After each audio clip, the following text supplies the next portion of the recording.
Students, whatever homework is given to you, you have to submit it on the very next day between 8 am to 1 pm to the given WhatsApp number, and it is compulsory to submit your homework as your attendance will be marked on the basis of your submission. Miss Beam led me to one of the bandaged girls. "Here is a gentleman come to talk to you," said Miss Beam and left us. "Don't you ever peep?" I asked the girl. "Oh no," she exclaimed.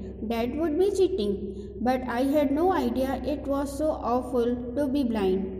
You can't see a thing, you feel you are going to be hit by something every moment. It's just a relief just to sit down. "Are your helpers kind to you?" I asked. "Fairly, but they are not as careful as I shall be when it is my turn. Those that have been blind already are the best helpers. It's perfect ghastly not to see. I wish you would try." "Shall I lead you anywhere?" I asked. "Oh yes," she said. "Let's go for a little walk, only you must tell me about things. I shall be so glad when today is over. The other bad days can't be half as bad as this. Having a leg tied up and hopping about on a crutch is almost fun, I guess. Having an arm tied up is a bit more troublesome because you can't eat without help and things like that. I don't think I will mind being deaf for a day, at least not much. But being blind is so frightening. My head itches all the time just from worrying that I will get hurt." After that, Miss Beam led Arthur to one of the bandaged girl and also gave an introduction of him to that girl. After that, Arthur asked some questions to her and what experience she gets during those days. Miss Beam उनको means author को एक blind girl के पास ले जाती है और उससे कहती है कि यह एक जेंटलमैन हैं जो आपसे मिलने आए हैं और कुछ बातचीत करना चाहते हैं, और खुद वहाँ से फिर मिस बीम चले गए। फिर लेखक ने उस गर्ल से पूछा, "क्या तुम कभी झांक के नहीं देखती हो?" तब गर्ल ने कहा कि नहीं, मैं ऐसा नहीं करती क्योंकि यह तो फिर चीटिंग होगी। फिर गर्ल ने कहा कि मुझे यह आइडिया नहीं था कि ब्लाइंड होना इतना ऑफुल यानी इतना बुरा होता है, इतनी मुश्किल होती है कि आप कुछ भी नहीं देख सकते हो और हमेशा डर लगा रहता है कि कुछ लग न जाए और किसी से टक्कर न हो जाए। ऐसा लगता है कि बैठ जाओ ताकि किसी से टक्कर ना हो। फिर लेखक ने पूछा कि जो आपके हेल्पर्स होते हैं क्या वह काइंड मीन्स दयालु होते हैं, आपकी मदद करते हैं? "हाँ, करते हैं, लेकिन उतने नहीं जितना मैं अपना टर्न आने के समय करूँगी, और जो लड़के सच में ब्लाइंड होते हैं वो बहुत हेल्प करते हैं। सच यह बहुत बुरा होता है न देख पाना।" फिर राइटर ने कहा कि क्या मैं आपको कहीं ले जा सकता हूँ?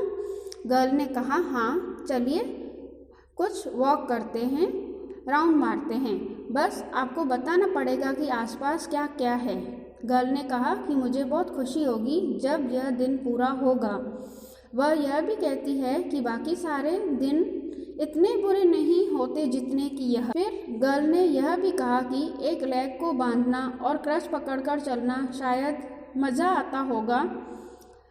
क्रच मीन्स लकड़ी के सहारे चलना। फिर वह कहती है कि एक आर्म यानी एक बाँह या हाथ बांधकर चलना भी बहुत मुश्किल होता है क्योंकि हम बिना किसी के मदद से खा नहीं सकते, और मेरे लिए डेफ डे भी इतना मुश्किल नहीं होता जितना कि ब्लाइंड डे है। कभी कभी यह सोचकर डर लगता है कि कहीं कोई चोट न लग जाए, कहीं मैं किसी से टकरा न जाऊं। "Where are we now?" "In the playground," I said. "We are walking towards the house. Miss Beam is walking up and down the garden with a tall girl." "What is the girl wearing?" my little friend asked. "A blue cotton skirt and a pink blouse." "I think it's Millie," she said. "What color is her hair?" "Very light," I said. "Yes, that's Millie. She is the head girl." There is an old man tying up roses, I said. Yes, that's Peter. He is the gardener. He is hundreds of years old.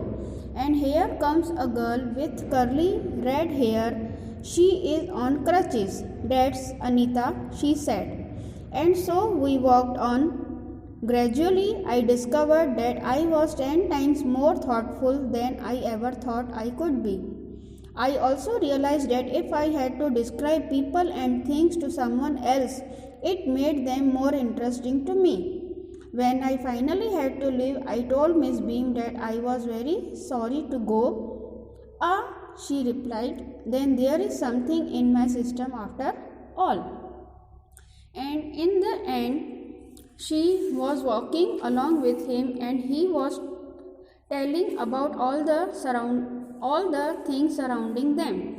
And at last, while going, he said that he had got much more experience in this school and was very glad to get all the knowledge of different things and went to his home saying a goodbye to her.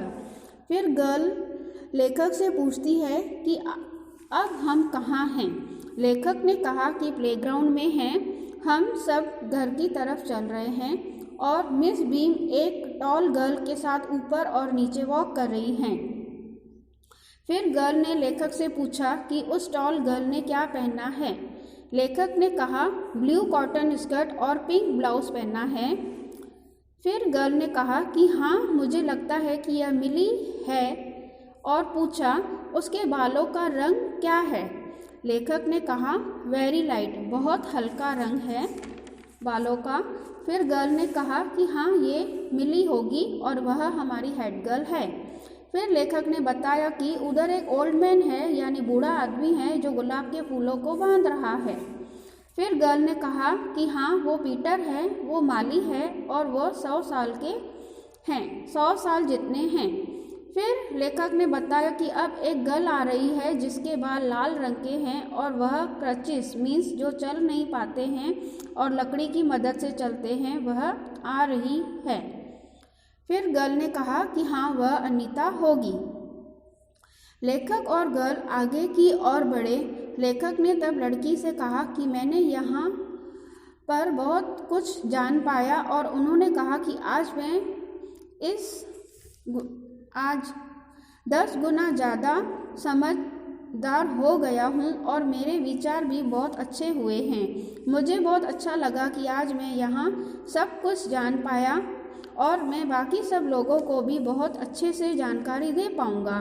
फिर जब वह जा रहे थे तब उन्होंने कहा कि सॉरी, अब मैं जा रहा हूँ। तब गर्ल ने कहा कि हाँ, शायद आपने बहुत अच्छी बातें जानी होगी जो आपको अच्छी लगी होगी। फिर लेखक वहाँ से चले गए।